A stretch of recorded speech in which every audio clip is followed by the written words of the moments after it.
chance of severe weather tomorrow, very, very low. High in the mid-80s. High temperatures very, very low by Monday and Tuesday. The average high is 90 degrees. We'll be 80 on Monday, 81 Tuesday. There's a small chance of rain we're keeping an eye on toward the middle of the week. To Richmond County, where blight isn't just about empty houses and tall grass. For one Augusta family, it turned into a fire that pushed them out of their home.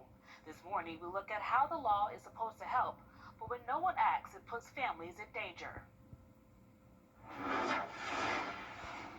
Blight is not hard to find in Augusta. There are some neighborhoods with blight on nearly every block. Not only is it an eyesore, but for one family, it was danger knocking at their door. 1739 Walker Street, once home to the Givens family.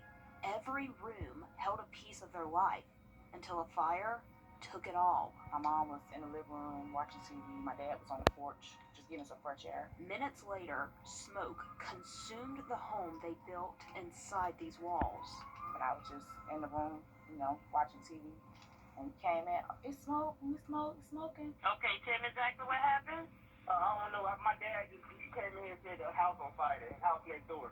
Just hurry up, please. It's on fire, smoking the whole street. It's gonna catch our house. The flames moved through their home like a thief, stealing nearly every belonging they owned. The fire didn't start inside the Givens home. And it's just so crazy. I think about it every day. Our neighbor said when we first moved here, it's gonna happen. The source of the fire, 1741 Walker Street, next door to the Givens family. She said it was gonna happen because the houses are so old, it's gonna catch quick. And that's exactly what happened. The Givens family is lucky, and so are the ones who responded to the fire. When entering the house, 2 firefighters fell through the floor, trapped in a crawl space, blinded by smoke, surrounded by flames. The unit called a mayday, meaning a life-threatening situation. Both firefighters made it out alive. The Givens family told the sheriff's office that several homeless people had been in and out of the house. Shortly after they left, the family says they saw smoke. Investigators determined the fire was set on purpose. So the house next to you, was that abandoned? Yes, it was.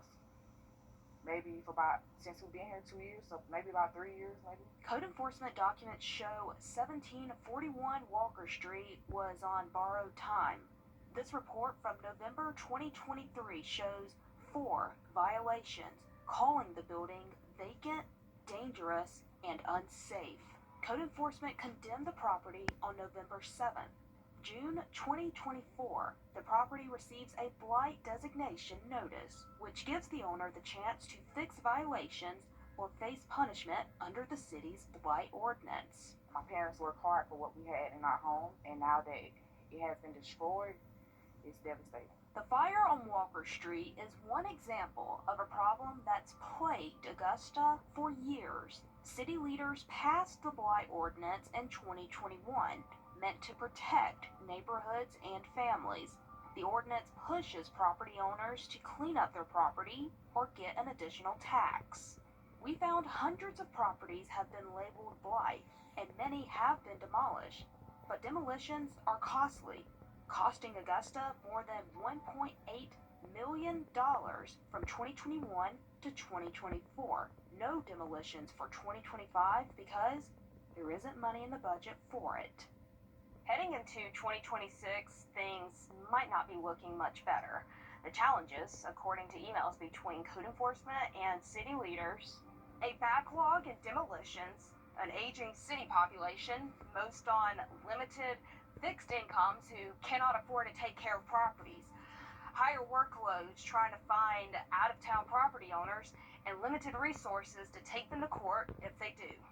Despite losing their home, Sequoia Givens and her family saved what matters most, their lives. It's just stressful and frustrating right now, especially for something that we had for almost 2 years, and for a tragedy like that to happen, something needs to be done with the abandonment issues with the houses that we have in the city. 12 on Your Side Investigates has reached out to the city's code enforcement department to get a better understanding of their process in handling blighted properties on a day-to-day basis, and we are still waiting to hear back from them.